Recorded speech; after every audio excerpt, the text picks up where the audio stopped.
Presiden Prabowo Subianto mengecek distribusi bantuan serta dapur umum di posko pengungsi Gor Pandan, Tapanuli Tengah, Sumatera Utara, Senin pagi.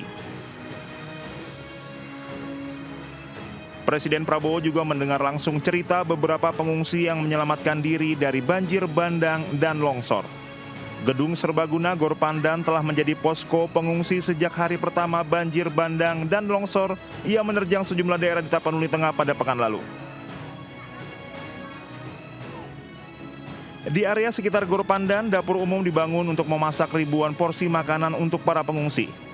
Presiden memastikan setiap langkah darurat telah ditempuh pemerintah dan distribusi bantuan telah menjangkau seluruh masyarakat yang terdampak banjir bandang serta longsor.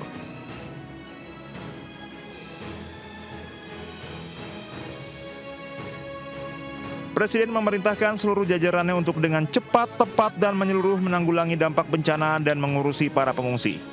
Dari Tapanuli Tengah, Tim Liputan Anyus melaporkan.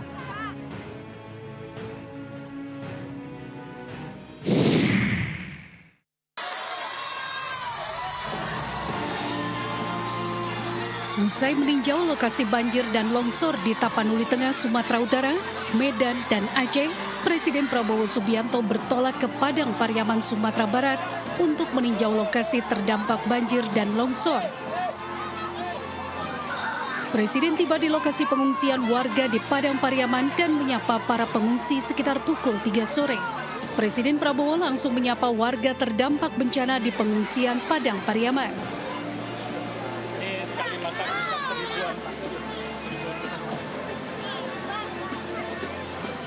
Selain menyapa pengungsi, Presiden Prabowo juga melihat dapur umum yang ada di posko pengungsian untuk memastikan makanan untuk pengungsi disajikan dengan baik.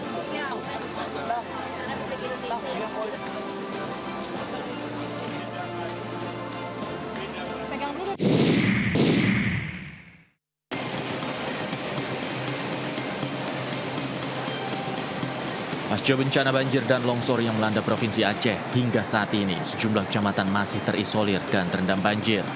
Sejumlah infrastruktur jembatan putus dihantam banjir, sehingga jalan antar kota antar kabupaten lumpuh total. Berdasarkan data pemerintah Aceh Utara, 90% wilayah kabupaten yang memiliki 27 kecamatan lumpuh akibat banjir.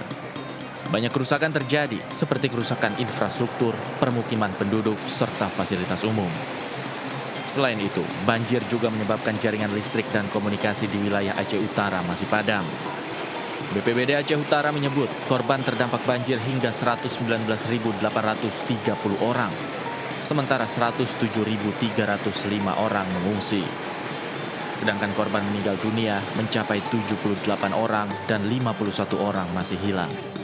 Dari Kabupaten Aceh Utara, Armia Jamil, iNews melaporkan.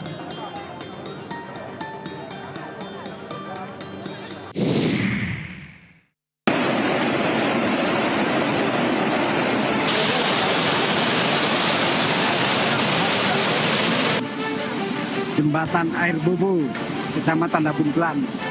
Pasca 5 hari dilanda banjir bandang, sejumlah kecamatan di Kabupaten Gayo Lues, Aceh terisolasi. Ribuan rumah, jembatan, dan jalan rusak diterjang banjir. Sebesar ini loh. Lumpur tebal menutupi permukiman warga, sementara jaringan komunikasi dan listrik terputus. Sedikitnya 10 kecamatan terdampak dan sebagian di antaranya terisolasi. Pemkab setempat terus berupaya menangani situasi ini. Distribusi bantuan pun dilakukan menggunakan jalur udara. 28 kabupaten dan kota di Aceh terdampak banjir dengan korban jiwa mencapai 96 jiwa. Dari Kabupaten Gayo Lues, Aceh, Medi Arjuna, iNews melaporkan.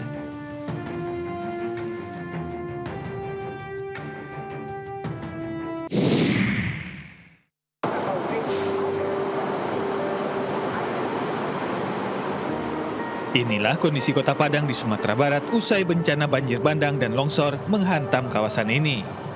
Dari data BPBD Sumatera Barat tercatat 129 orang meninggal dunia, 118 orang hilang, 16 luka-luka, dan 110.000 jiwa mengungsi.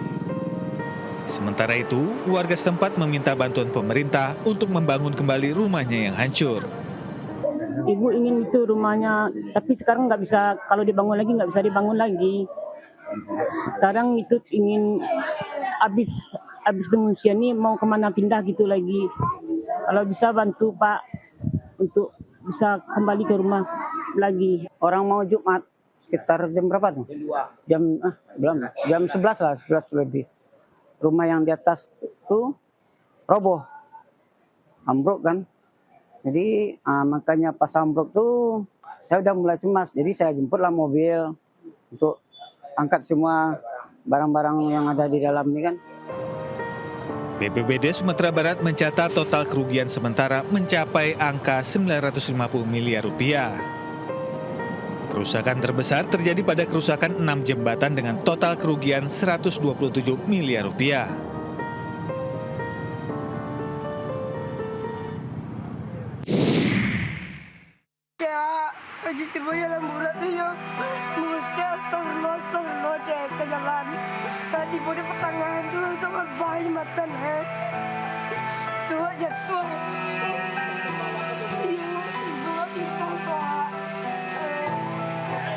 Muhammad Hugo Rafael, bocah laki-laki berusia 13 tahun ini terus menangis mencari ibunya yang hilang diterjang banjir bandang di Padang Pariaman, Sumatera Barat. Peristiwa bermula saat Hugo sedang dalam perjalanan menuju sekolah diantar ibunya dengan mengendarai sepeda motor. Hujan yang turun tak menyurutkan semangat Hugo untuk pergi menuntut ilmu. Namun tiba-tiba jembatan Kutoburuk Lubuk Alung yang mereka lewati ambruk setelah air sungai Batang Anai meluap. Hugo dan ibunya langsung terjatuh dan terseret arus. Hugo selamat sementara ibunda tercintanya kini entah di mana usai hanyut di bawah arus deras. Mau berangkat sekolah, diantar sama ibunya tadi. Hari hujan lebat, cuaca air besar. Dia nggak tahu jalan itu ini. Pas sudah sampai jembatan di tengah-tengah rupanya runtuh. Pas runtuh itu tidak ada yang tahu bahwa saksi katanya ada korban di situ. Sangka orang yang melihat jembatan itu runtuh katanya nggak ada korban. Alhamdulillah adik kami ini selamat. Nah, naiklah dia ke atas tadi. Dikasih tahu lah neneknya tadinya di seberang. Nek katanya ibu nganyut ya kan. Nah, rupanya baru tahu di situ ada korban. Saat kejadian, Ibunda Hugo, Epi Yulia Susanti, mengenakan jas hujan berwarna kuning, baju merah marun, celana ungu, dan jilbab merah. Hingga kini petugas masih terus berjibaku mencari Ibu Hugo. Dari Padang Pariaman, Sumatera Barat, Eka Gus Priyadi, iNews melaporkan.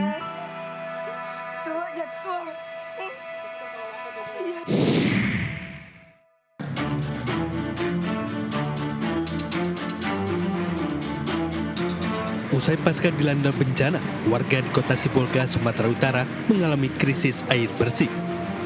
Air bersih saat ini menjadi kebutuhan paling mendesak karena air di permukiman mereka belum mengalir normal. Sudah berapa hari Pak ngambil air bersih di sini?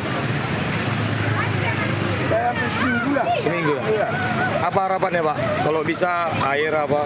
Sampaikan Pak. Biar lancar air. Ya, biar aman Pak ya. Pemerintah Kota Sibolga, TNI, Polri, dan pihak terkait masih berupaya menyalurkan bantuan air bersih ke titik-titik darurat. Namun ketersediaan belum mampu mengcover semua kebutuhan masyarakat. Petugas di lapangan terus mengimbau warga agar mengantri secara tertib dan bergilir saat pengisian air dari pancuran umum guna mencegah kerumunan tidak terkendali. Dari Sibolga, Sumatera Utara, Sukriyadi, iNews melaporkan.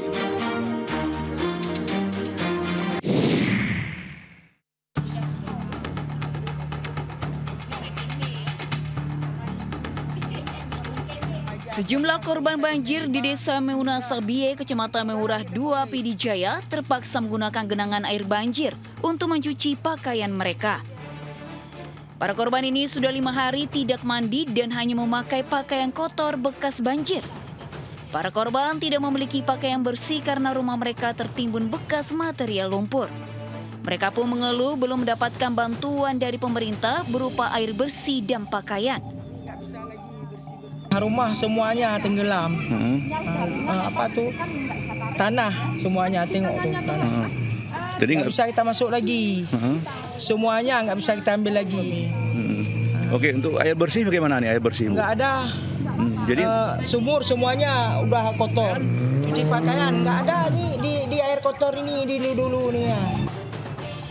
Para korban berharap pemerintah segera mendistribusikan bantuan berupa pakaian, makanan, dan air bersih. Dari PD Jaya Aceh, Jamal Pangwah, iNews melaporkan.